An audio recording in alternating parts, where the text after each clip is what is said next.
Още миналата неделя си мислих да ви разкажа една скалъпена история, която да ни помогне да влезем в пасажа. Но нека да ви я кажа днес. Представете си следната история. 89-та година е, промените започват. Идват мисионери от Америка, молят се за някой и го изцеляват. Човек, да речем, сляп или куц или сакат или няма значение. Чудо. И нашия еквивалент в историята не както в Израел се случва. Нашите православни водачи на вярата решават да ги арестуват. Не, че не се е случвало подобна ситуация, но горе-долу разбирате какво се случва, нали? И както ви казах още в самото начало, когато започнахме да изучаваме Деяния на апостолите, всичко се случва за първи път в Деяния на апостолите, защото това е нова църква. За първи път има църква, видяхме първата проповед на Петър, ще видим по-късно първият езичник, първото кръщение, първите дякони, но днес ще се спрем на първото гонение. След чудесата и възкресението на Исус Христос и изцеленията, които Бог продължи да прави чрез апостолите, евреите не би трябвало да реагират по този начин. Но те го правят и това е исторически факт. Гоненията не се спряли от тогава и няма да спрат никога. И затова днес искам да се спрем на характеристиките на неверието първо и след това на трагедията на неверието. Защото заради неверието идват и гоненията.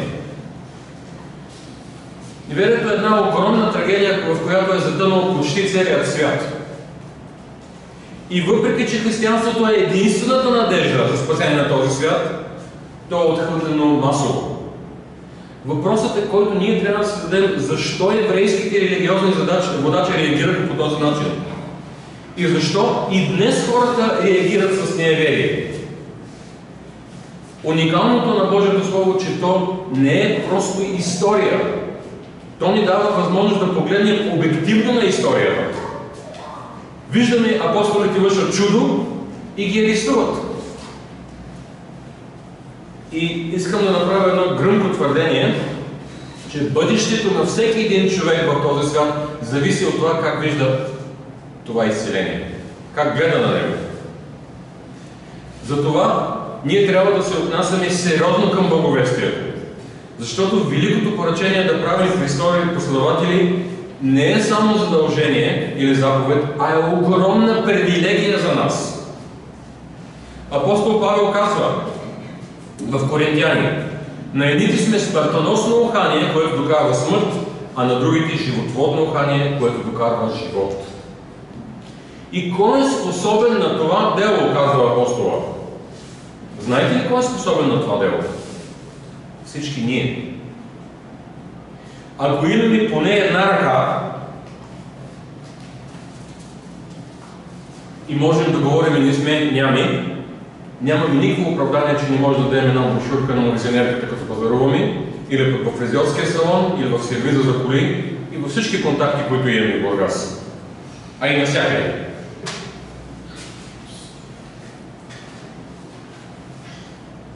Никой човек, запомнете, никой човек вече никога не е същия веднъж като чуе благовестието. Защо обаче хората днес отхвърлят благовестието? Един от отговорите на въпроса защо е, че това не е нещо ново. Няма нищо ново под слънцето в 21 век.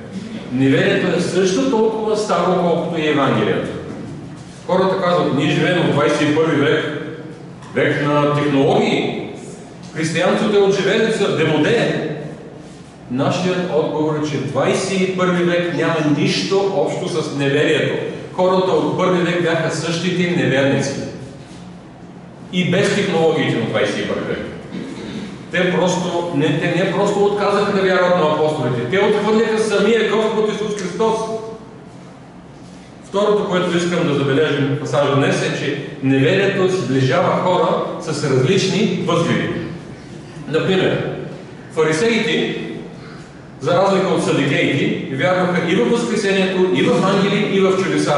Логично е те да повярват на апостолите. Но те не го правят, а се съюзяват с садукеите. Книжниците също се съюзяват с садукеите, защото и те са споменати в 5 стих. Да се осъждат апостолите. Интелектуалниците днес също отхвърлят Исус Христос. Уникалното, което може да ви разсмее, че дори по-простите хора, които даже не знаят какво означава думата интелектуалец, също отричат Исус Христос. Хората, които обикалят по нощните клубове, също отричат Христос. Трето, невярващите нямат никакви нови аргументи в тяхна подкрепа. Например, евреите са казвали, Исус е роден в Бетлеем, израснал е като дърводелец в Назарет, няма как да е Божий син. Това е чудовищно твърдение. Няма такова нещо като Бог-човек за тях. Подобни твърдения правят днес и нашите съвременници. Какви са тия глупости за непорочно зачатие на един човек, но трябва майка и баща? Евреите са казвали, че е нелепо да се проповядва за мъртъв Спасител. Месията е трябвало да има знатно потекло, а не да се роди в плоска ясла. Той трябва да бъде силен и мощен и да бъде цар на Иерусалим. Той ще завладее целия свят и Израел ще стане водеща нация. Искате да ни кажете, че някой, който умира от болезнена и унизителна смърт е Божий син и Спасител? Какво безумие казвате? Как да отговорим на такива нападки? Апостол Павел ни идва на помощ, като казва в Коринтяните. А ние проповядваме разпнатия Христос, за юдеите съблазън и за язъчниците глупост, но за самите призвани юдеи и гърци Христос е Божия сила и Божия премъдрост. Христовия кръст е припани камъкът. Затова Петър и беше казал в предишната проповед, нека да си припомним в предишната глава. Убихте началника на живота, но Бог го възкреси от мъртвите, за което ние сме свидетели. И на основание на вяра в името му, Неговото име укрепи този, когато гледате и познавате. Тази вяра, която е чрез Него, му даде пред вас всички вас съвършено здраве. И сега, братя, аз знае, че вие, както и началниците ви, сторихте това от незнание. Но Бог по този начин изпълни това, което беше предизвестил чрез устата на всичките пророци, че Неговият Христос Син ще пострада. Това беше Божият план. Това не беше някаква трагедия.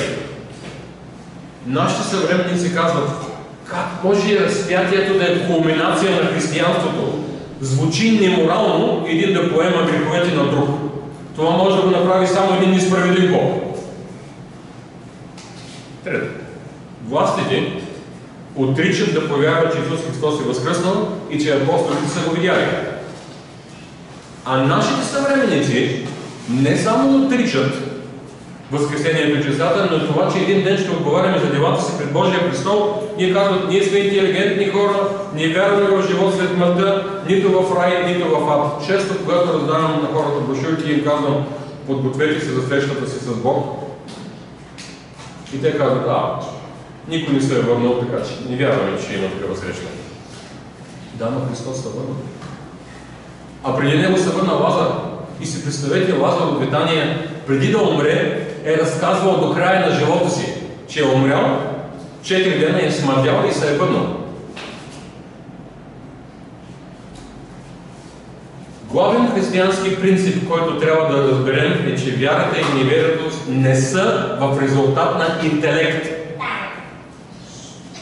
Апостол Павел е доказателство. Той е превъзхождал по интелект пъти повече съвременниците си. Той мразеше благовестието и искаше да унищожи християнската църква още в зародиш. Но какво му се случи на пътя за Дамаск? Ако вярва, и стана най-активният от апостолите. Той се беше същия човек със същия интелект. Има християни, които са обикновени хора, като нас. Но има такива, които са с Нобелови награди. Например, физици като Исаак Нютон или композитори като Бах и като Хендел. Пак повтарям, вярата и неверието нямат нищо общо с интелекта. Какво тогава ядоса религиозните учители за да реагират така? Те се притесняваха за репутацията си по същия начин, както нашите православни свещеници се притесняваха, като влезнаха американските мисионери. И като се даде глас за първи път на протестантските църкви. Спомнете си и как папата искаше да убие Мартин Лутер. Кой е той да се опълчи срещу 15-вековно учение на папата? Трябва да го убием, казваха те. И религиозните учители трябваше да прославят Бога за чудото, което се извършва, защото този човек не можеше да ходи повече от 40 години. А сега какво правеше? Подскачаше и славеше Бога. Те обаче в неверието си решават да арестуват апостолите и това ми води към втората ми точка – трагедията на неверието. Това, което се случваше на апостолите, беше същото, което се случи на самият Исус Христос. Трагедията на този свят, че хората с грешно естество не осъзнават, че отричайки се от Исус Христос, те отричат спасението си. Може би съм ви разказвал, но ми се случи един път, когато раздавах брошурки. Беше още самото начало, когато дойдохме в Бургас. Дава на един човек брошурка и той я взе и най-демонстративно я хвърли в кофата. Викам, брошурката е за Исус Христос и той казва, аз съм християнин. Аз съм, вие току-що изхвърлихте няколко стиха от Божието Слово в кофта за Бакук и по този начин си отхвърляте спасението. И той каза, това е много смело твърдение. И аз го попитах, а има ли друго спасение, освен че с Исус Христос? И той, понеже нямаше какво да каже, го върна гръб си тръгна. Защото не можеше да продължи дебата. Така че имайте предвид, че Божието Слово има сила и само трябва да го цитираме. И това си върши работата само. Вече преживяхме 2 световни войни, а се говори за трета. Погледнете в какво окаяно състояние е този свят. Единственото, което може да помогне на този свят е Христовото Евангелие. И въпреки всичко хората му се подиграваха на Христос и го убиха и се подиграват и на нас сега. Едва ли има евангел християнин, на който не му се подиграват? И въпреки, че е много важно да се молим за мир в Украйна и в Израел, много по-важно е, за да няма войни, да разказваме на хората, че бебето, което се роди преди 2000 години в яслата, беше Христовият Син, Божият Син Христос. Исус Христос е единствената ни надежда за прощение на греховете и да отидем в рая, където няма да има войни, няма да има болести, няма да има корупция, няма да има глобалисти и няма да има джендери. Спомнете си какво каза Христос на проповедта на планината. Чули ли сте, че било казано, обичай ближния си, а мрази неприятеля си. Но аз ви казвам, обичайте неприятеля си и им се молете за тези, които ви гонят. Искам да направя една причудлива констатация. Знаете ли, че ако всеки човек живееше според проповедта на планината, всичките ни проблеми щяха да са решени. И с алчността, злобата, убийството, с замърсяване на околна среда, с войни, с джендерски извращения и какво ли не. И докато съм жив, ще хвърлям ръкавица на всеки, който иска да влезе в дебат с мен в това, защото ако прочетем 5 глава, проповедта на планината, никой няма да може да ме обори. И никой няма да може да обори и вас. Защото ако спазваме това, което е написано в 5 глава, светът ще да бъде едно прекрасно място за живеене. Исус не само проповядваше за Божията любов, но живееше на практика проповедите си. Той призоваваше хората да живеят по същия начин, но те му обърнаха гръб. Отрекаха учение, което отхвърля прелюбодейство, злоба, алчност и омраза, учение, което прокламира любов, милост, състрадание, любезност и взаимопомощ. Вместо да го последват, те го приковаха като разбойник на кръста и го погребаха. Но историята не свърши до там. Исус Христос възкръсна и това е факт, защото се яви на много очевидци които бяха живи, когато апостол Павел пише писмо до църквите. Днес нямаше да има милиони хора по света, ако Христос не беше, милиони християни по света, ако Христос не беше възкръснал. Той се появи на апостолите и им даде великото поръчение да правят последователи. Той изпълни обещанието си да изпрати на Петдесятница обещания на Утешител Светия Дух. Благодарение на Неговата сила ставаха чудеса и това е, което вие отхвърляте, им казва Петър в проповедта си. Ние сме ниуки хора. Просто ви съобщаваме фактите, на които сме очевидци, казва Христос. Какво означава това за нас? Апостол Павел пак ни идва на помощ, като казва в Коринтяни, че Бог в Христа примиряваше света със себе си, като не вменяваше на човеците прегрешенията им и не повери на нас посланието на примирението. И че повери на нас посланието на примирението, който за нас направи грешен, или гръцки грях, онзи, който не е знаел грях, за да стане ние чрез него правени или на гръцки правда пред Бог. Това означава, че Бог е велик и Той е сътворил света и ние сме създадени по Неговия образ и подобие. Всичко му принадлежи. Той е над всичко и над всички. Той ще съди всички. Той е също всички възстанали и са грешили. Нищо на този свят не е както Бог първоначално го създаде. Той създаде всичко съвършено. Нямаше грях в Едем. Адам и Ева бяха правени пред Бога. Но какво се случи? Те се изправиха, се опълчиха срещу Създателя си. Помислете за всичкото нещастие по света, разбити семейства, страдащи деца без родители. Светът е в агония заради греха. Хората не могат да направят нищо по този въпрос сами. Образованието не може да им помогне. Особено светското.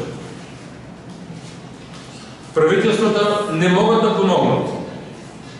Хората отричат Бога, който въпреки нашите грехове толкова възлюби света, че даде своя единороден син да не погине нито един, който вярва в него, но да има вечен живот. И последно. Хората не само отричат Христос и Неговата жертва, но и резултатът от нея. Петър, изпълнен със Святия Дух, им рече: началници, народни и старейшини, хвърлихте ни в затвора и ни изпитвате за едно богодеяние, сторено на немощен човек. Какво престъпление сме извършили? Убихме ли някой? Откраднахме ли нещо? Не, ние просто свършихме едно добро дело. Виждате ли трагедията на неверието? Осъзнавате ли, че отхвърлим ли Христос, отхвърляме спасението си? Всички сме грешници и не забравяйте, когато благовестието казват на хората, че безсмъртни хора няма и че един ден всички ще се срещнат с Него. И атеисти, и хора, които вярват в други измислени от хората религии. Знаете ли как възникват болниците? От християнската църква. Знаете ли как възниква образованието? От християнската църква. Знаете ли откъде идват помощите за бедните и страдащите? От християнската църква. Кой изпрати мисионери по всички краища на света? Християнската църква. Кой изцели сакатият? Христос. Сигурно и вие, които сте повярвали като мен, очаквате момента да отидем в рая, където вече никога няма да се разгневим за нищо на никой. А ще пеем и ще сме изпълнени с радост неизказна.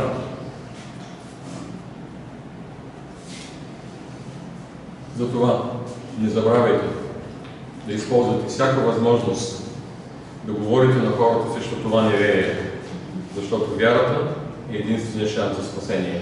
Нека да се молим.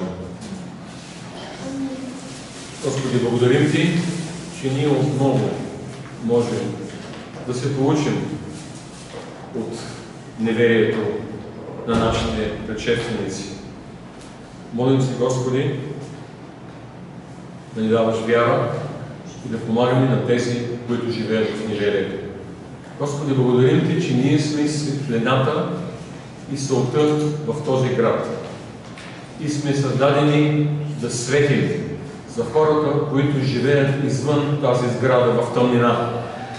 Господи, всяка една крачка на хората, изпълнени в неверие, е крачка към пропастта, наречена ад, в която паднали няма връщане назад. Си молим, Господи, да изпълниш сърцето ни със състрадание, за да може ревностно да ни пропускаме нито една ситуация, а да благовестваме на хората във всяка една възможност. Да се молим да не създаваш ситуации да благовестваме, да не се срамуваме, било то от роднини, близки, колеги, съседи. Ти да вложиш, Господи, думите на вярата в устата ни, Ти да говориш чрез нас, чрез силата на Святия Си Дух. В името на Исус се моля, Господи. Амин. Време за